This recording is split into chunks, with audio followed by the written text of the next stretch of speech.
Welcome to Third Eye Weekly. Joining us today is Alan Beck, Director for the Center for Human-Animal Bond at Purdue University. He's here to talk with us about research on the mutual benefits of human and animal bonding. Welcome to the show. It's my pleasure to be with you. All right, so let's get started with learning a little bit about how the Purdue Center for Human-Animal Bond came to be established in 1982. Okay. Actually, in 1980, the University of Pennsylvania Veterinary School had the very first center, and that's when it finally occurred to at least one vet school that the interaction between animals is typical of veterinary school, and medical school looked at humans. But what's happening between the two is also of both veterinary and medical importance. And I actually left the New York Health Department to become the first director of the Pennsylvania Center. And only about 2 years later, which is before I even knew anything about Purdue, Purdue had visited us, people from Purdue, and started their center. So it was actually the second center in the whole country. And then in 1990, Purdue convinced me to leave the East Coast and join them, which is how I got started. But now, and I've been doing some work, at least half of the North American veterinary schools, and there are only 30 of them in the whole Canada and US, about half of them have some kind of program, and they vary, that's looking at specifically the human-animal interaction. Sometimes it's welfare, we're much research-oriented. Sometimes it's animal-assisted therapy programs. Sometimes it's grief counseling. But there's we're finally recognizing that there's something that was not really recognized till about 1970, which is when I actually started getting into this business, that people realize that there's a whole science in itself in what we're doing both with nature and with domestic animals. So a lot of people wonder if animals have the same capacity to love that humans do. What do studies show about this? Well, we should really remember that we're not even sure if we understand each other's, love and what it means. I mean, you probably love your parents different than you love your partner, different than you love your brother. So it probably is very, it's sort of context. If in the human, or at least the domestic animal or definition, if it shows a commitment and an attachment, willing to change behavior, willing to do to actually show relaxation response in each other's presence, and it's true for both ways, then you could say that there is a kind of love. It's obviously not the romantic love that's usually what is meant by human love, but there really is a mutual bonding. Which, by the way, the only reason when my center started here at Purdue, it didn't use the word bond because I wasn't convinced it was a bond for one reason. Bond, like mother-human bond, which is where the whole term came from, has to be mutual. Both parties have to benefit, and the benefit has to be significant. It's not just enough that we feed our dog. And over the last few years, I was really quite comfortable changing the word and using bond because many of the same physiological responses that we have when we're interacting with a dog, such as a relaxation response, feeling better, oxytocin release, the dog, the cat, the horse also show it in the same kind of context. That is, with somebody they know in a normal human interaction. So I think love is probably as good a metaphor as any. And we use human metaphors to explain relationships. That's one of the problems of being people, I suppose. Like many people, if you do interviews and you ask, well, what role does, say, that especially the dog and the cat play in your life, they'll say, oh, it's a member of the family. Well, they don't really mean it's a member of the family in terms of biological and genetic orientation. But it is the best metaphor we have that the relationship is more than just casual. It's more than just ownership. And I think we're using love much in the same way. We don't have exactly the same words yet, so we twist human words a little bit. I'm so amazed at how animal bonding, now that we can kind of use that term, treat, Sorry about that. Yeah. can treat such a large range of issues in terms of human issues, from anxiety to cancer to Alzheimer's. Explain a little bit more about how it can help treat such a breadth of issues. And probably the simplest and I think the most honest model, which is the model of our original research, is that there's nothing magic about this. It is all the human's ability to incorporate our relationship with animals in the same way, again, just using same words, as we have with each other. Because we know that social support theory says that humans benefit from each other's interactions. The most important part of each of our lives is other people. And we know that people who don't do well with other people or can't do well don't do nearly as well. In fact, social isolation is a kind of torture.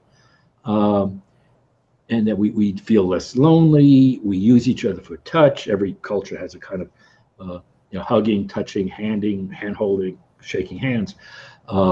We all talk to each other. We all really care about others, and that's inborn as well. So what we've done with animals, especially our dogs and cats, is it's incorporating the same behaviors. You and I do a lot of talking. Well, 97% of people who have dogs and cats talk to those animals. 3% lied. I mean, everybody talks to their animals. As I said, there's a relaxation response. If you and I were together, we would feel less lonely, and we would actually have a slight drop in blood pressure. Well, if you're with an animal like a dog or a cat that you know and relax and pet them, you have a drop in blood pressure. So really, one of it's not magic. It's just that the value of animals is very much like the value of other people.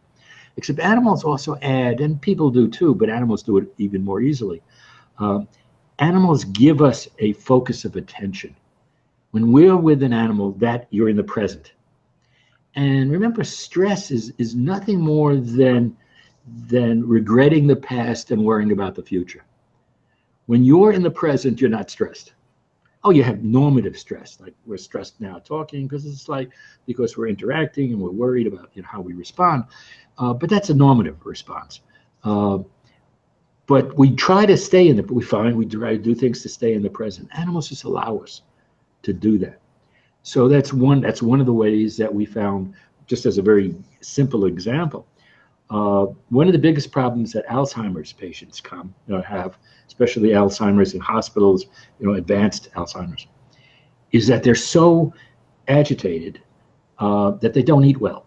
They don't sit down. They don't have the feedback from being hungry. And one of the biggest problems for Alzheimer's patients in nursing homes is weight loss to the point of being dangerous. You'll break bones and so on.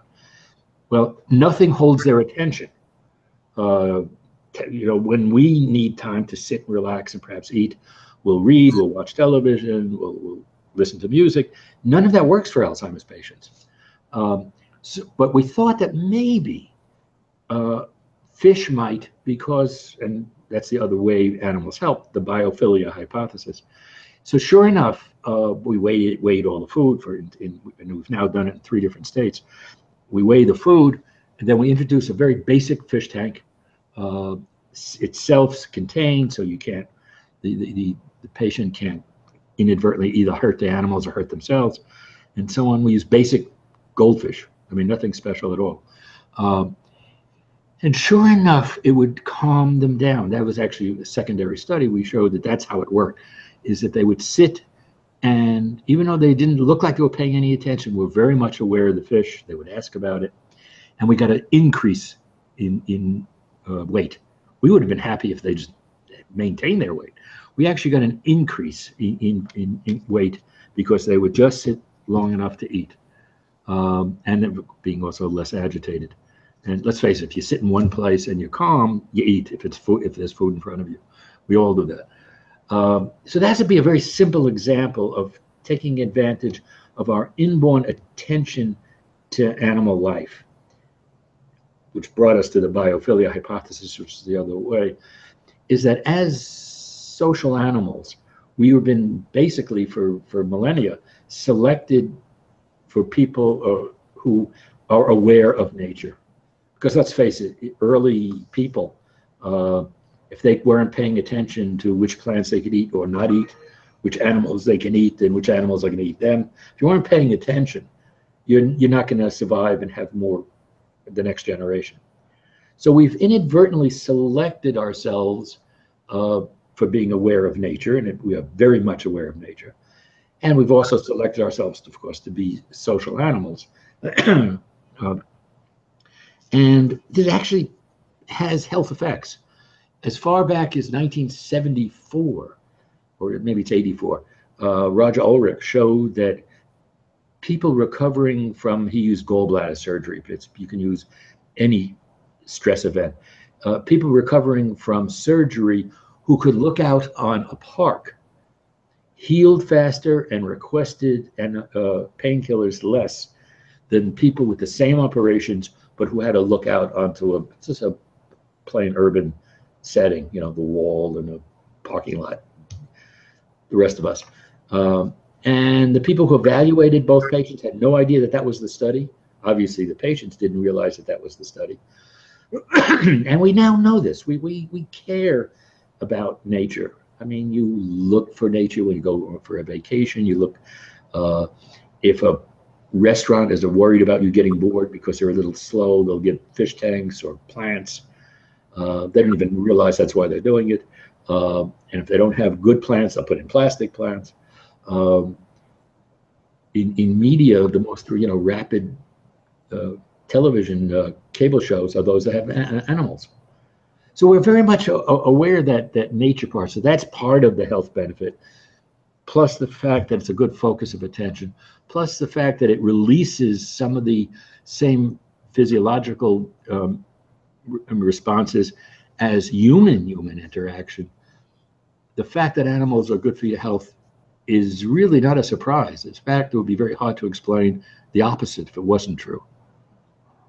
So, we're running a little bit on time. Sorry about that. Now, now that you guys have come to so much research on the mutual benefits of animals and human bonding, what are some of the areas that need further research?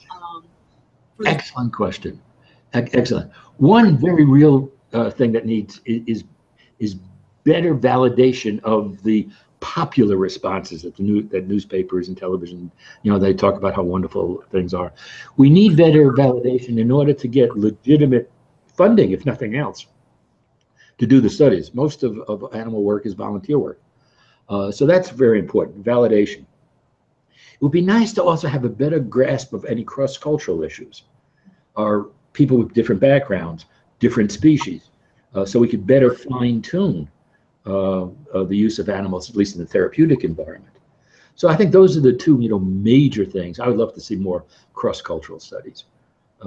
We love dogs and cats. Other people like just cats. Other people like just farm animals or wildlife. There's really a lot of questions that we should address. Great. Well, thank you. Those are all the questions we had today. Thank you so much. Oh, my pleasure.